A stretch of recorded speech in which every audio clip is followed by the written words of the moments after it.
زه نن غواړم چې تاسو لږ پریکټیکل څه وکئ. نو که دا ویډیو تاسو وکتله تر اخره پورې او امید لرم چې زه یې بور نه کړم، نو بیا تاسو د خپل ژوند نه یو قیمتي 3 منټه وکاږئ. څنګه چې موږ ګورو که نه د پلان کیس مرسخه دی، په پیشن نه پوهېږي، جامې صحیح نه اغوندي، خبرې نه کوي، چې خبرې کوي د خولې نه یې لاړې دانګي، خولې نه یې سخابین نه ځي، دا زموږ په هر چا کې کار وي. زه غواړم چې تاسو په یو کمره کې په یو ګوټ کې کښېنئ او خپل سوچونه فکرونه هغه راوکاږئ. بیا تاسو خپل ځان ته په خپله داسې وګورئ او سوچ کوئ څنګه چې موږ نور جج کوو، د نورو دپاره لګیا یو که نه چې یاره دی داسې دی داسې دی داسې دی. 3 منټه په خپل ځان سوچ وکئ او په دنیا کې تر ټولو بدتر انسان هغه دی چې د ځان سره دروغ وایي. نو هیله لرم چې تاسو به خپل ځان ته دروغ نه وایئ. په کتاب د ریویو ورکولو نه مخکې تاسو ډېر کسان نازئ، ما خوښوئ، زما کار ستایئ، خو یوټیوب چینل مې نه سبسکرایب کوئ او د هغې دا تاسو ته په سکرین ښکاري.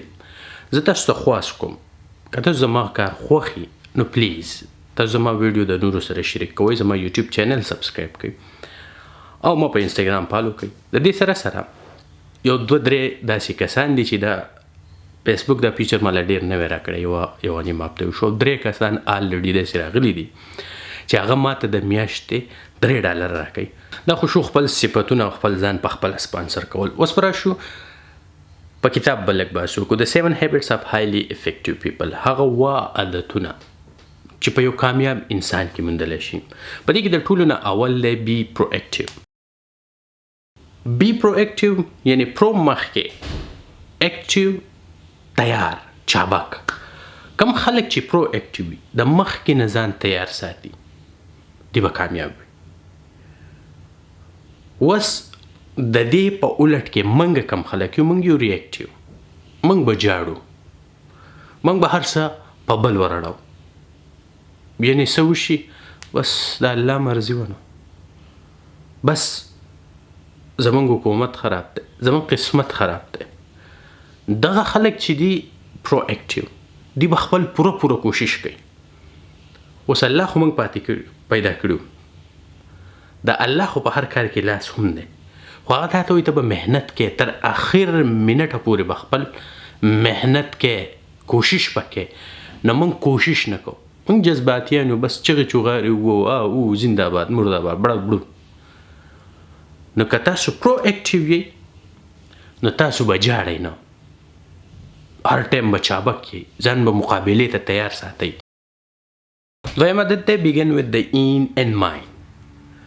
کتابونه په تندر ولئ. چې زه سوات ته په سوات کې داسې چلو شو چې یو غرضیزه علاقه وه، په هغې باندې یو کس یا دوه اول خو هلته چوبیلې وکنستو، اوبه یې ترې راوکاږلې او بیا هلته شلتالان نال کړل. ولې غرضیزه علاقه وه، غنم او جوار پرې دومره ښه نه کېدل.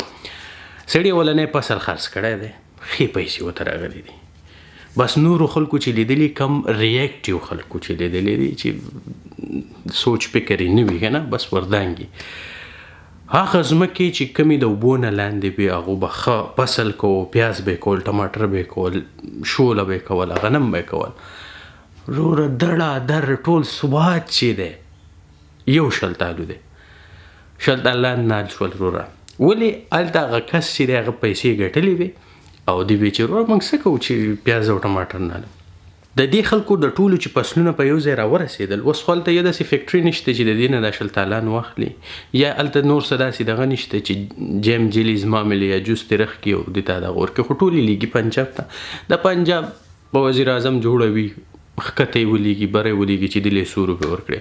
اوس چې ټول خلک حساب کتاب وکړي که نه، والله د کاټن او د مزدور پیسې ورته نه میلاویږي. نو کم خلک چې کار شروع کړي او هغه ته پته وي چې یاره د دې به اخرنی اینډ څه وي، دا کار زه کوم خو ما به ورته مخې ته څه تیار کړی وي، لای عمل به مې څه وي، د دې کار به څنګه دغه وي، ریزلټ اخرنی حد به یې څه وي. نو دغه خلک کامیابي. افسوس سره زه دا وایم زموږ خلک کار کوي خو اخرنی حد او دغه ته سوچ او فکر نه کوي. مثالونه نور دي خو را به شو. درېیمه ده put first thing first. که تاسو ته پته ولګي چې یاره دا کار اهم دی، لکه سټوډنټ لپاره سبق ویل، امتحان ورکول، دا ډېر زیات اهم وي، نو دا امپورټنټ هم دی او ارجنټ هم دی. نو باید چې تاسو د ټولو نه مخکې د خپل امتحان تیاری وکړئ. ورپسې دا کار اهم دی خو ارجنټ نه دی، هغه ورپسې وکړئ. بیا یو کار داسې وي چې هغه اهم نه وي، امپورټنټ نه وي خو ارجنټ وي، لکه تاسو فوټبال میچ له ځئ، اوس که تاسو دا میس کو خو دا بیا ژوند کې دوباره نه راځي، لکه بیا نشئ کولی یا نشئ کتلی. ارجنټ خو دی خو اهم نه دی، کتل لا نشئ څه تندر به راپرې ونوځي. او بیا یو کار داسې وي لکه پبجي کول، هره ورځ د ملګرو سره گپ شپ لګول. نو که تاسو ته پته ولګي او تاسو د خپل پیټرن داسې ډیوایډ کړئ چې یاره دا کار مخکې، دا ورپسې، دا که وشي ښه، که ونه شي ضروري نه ده، او دا کار چې څومره کمیږي نو ښه به. نو که تاسو ته پته ولګي چې تاسو خپل روټین ډیوایډ کړئ، تاسو ته پته ولګي دا اهم دی، دا نه دی اهم، دا کول غواړي، دا زر کول غواړي، نو تاسو به یو کامیاب کس وئ. څلورم عادت چې دی تھنک وین وین. د ژوند مقصد هیڅ کله د کرکټ یا د فوټبال د میچ په شان نه دی چې زه دې وګټم او ته دې وبېلې. نه، کوم چې کامیاب خلک دي هغه وایي زه دې هم وګټم خو چې ته هم وګټې. اوس زمونږ ملټي نیشنل کمپنیانې نه چلو که نه، چې په هغې کې یو مالک وي او بیا مزدوران وي او بیا یو پروډکټ راغی او بیا کسټمر ته ځي، یو ښه کسټمر ته یو ښه پروډکټ ورکوي چې یاره که نه داسې یو چین چلیږي او ټول مطمئنه یې خوشحالي. زه به یو ورکوټی شان مثال درکړم د پرایویټ سکولونه. پرایویټ سکول ته تاسو خپل ماشوم ولېږئ، تاسو پیسې ورکوئ د سکول ته، نو د سکول والا ګټه وکړه، پیسې وګټلې ستاسو نه. دغه سکول والا بیا ولګېد، استادان یې هایر کړي دي، د پیسې ورکړي خپل استادانو ته، صحیح ده. نو استاد پیسې وګټلې، د استاد ولګو، محنت یې وکړو، ستاسو بچي ته یې څه وښودل، ستاسو بچي څه یې زده کړل، په نوکرۍ شو، د بله پیسه دغه وګټله که نه. نو دا یو چینج شي دی، دا یو اسان مثال زما په ذهن کې راځي، کېدای شي تاسو په ذهن کې دې نه نور او لوړ دغه راځي. خو ژوند مقصد دا دی چې زه هم وګټم او ته هم وګټه. نو په ژوند کې داسې راتلل، داسې څه کول چې یاره دوه طرفه ګټه وي. اگه تاسو په کسټمر سروس کې، لکه تاسو په چا څه خرڅوئ یا هر څه چې وي.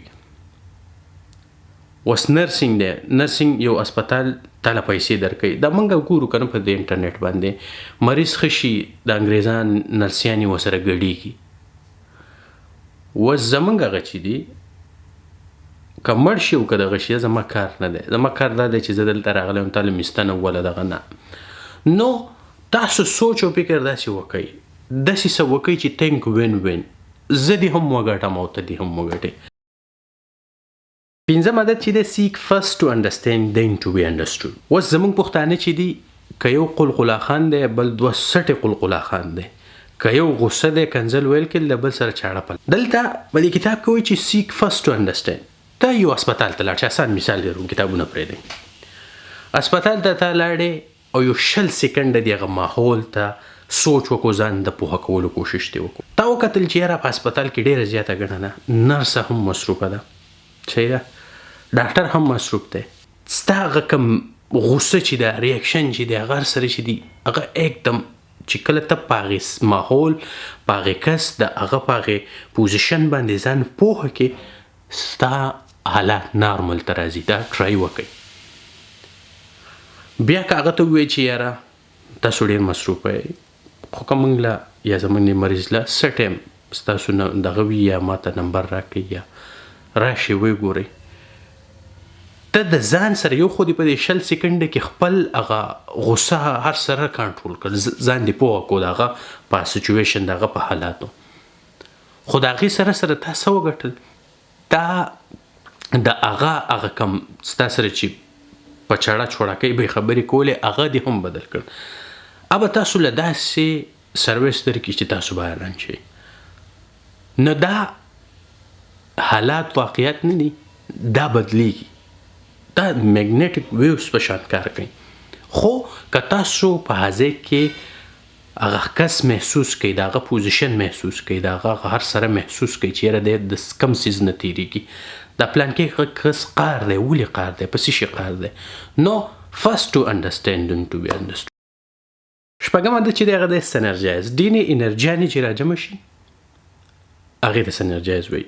اوس به زه تاسو ته په پښتو کې تاسو اشر پیژنئ که اشر نه پیژنئ خپل مشران نه تپوس وکړئ چې اشر څه شی ډېر خلک به راجمع شو په جمع به یې دا غوبلې کولې په جمع به یې د پټو مټو دا کار کوو که نه وږي به یې ټکول. داسې ډېر خلک چې راجمع شي او په جمع کار کوي او ډېر انرژیانې راشي او یو ځای کې په یو څیز باندې په یو ګول باندې کار کوي. اوس به تاسو ته یو بل مثال درکړم زموږ په دې ټوله پښتونخوا کې که وګرځئ زموږ جوماتونه ډېر زر رغېږي او ډېر ښکلي رغېږي او ډېر غټ رغېږي او ډېر زیات رغېږي ولې دلته زموږ انرژي شي ده زموږ کار چې دی هغه موږ په جمع ټول محله راجمع شي جومات رغي که نه خو هم د دغې محله کې به ټوبیل خراب وي روډونه به خراب وي زموږ به هسپتال نه وي زموږ به سکول نه وي دلته موږ په جمع کار نه کوو نو سنرجایز عادت والا عادت چې دی دا په هغه چا کې هغه کامیابو خلکو کې چې دی په خپله د نور سره یو ځای کېږي کار کوي یا په ده کې دا خصوصیت چې نور خلک راجمع کوي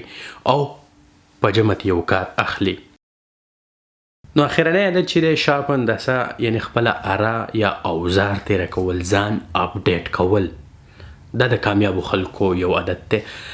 مخکې به موږ نوکیا موبایل استعمالولې په دې کې د ټول نه غټه تبدیلي چې وه هغه دا راغلې وه چې مخکې به د دې غټ پین والا چارجر راتلو بیا وړوکې پین والا شو د هغې په مقابله کې ایپل هغې سیمسنګ هغې هغو د دنیا بدله کړه نو دغه خلکو چې ځان اپډیټ نه کو نوکیا نن لاړه ختمه شوه. زه به تاسو له یو بل کوره مثال درکړم زموږ مشرانو چې دي په کور کې انټرنیټ لګولی دی زیاتو نه زیات په هغو خبرنامه ګوري اوس د هغو بچو نوسو ټوله دنیا ولیدله په انټرنیټ باندې زموږ مشران نه غواړي چې زموږ ماشومان اپډیټ شي هغه وایي چې موږ ته حقه خلک پکار دی لکه څنګه چې موږ وو زموږ د مشرانو به مخ ټوپیو په سر کړی مونځ یو کړی دی مشر یو که په غوا پورې تړي که په میخه پورې یو تړي که ښه راته وایي که بد راته وایي که کنځل کوي که روغ وایي که دروغ وایي او بس ماشوم سر سنډولی د هغه وخت نه دی ځکه دا وخت د ټول نه غټه مسله ده چې کشران د مشرانو نه خفه دي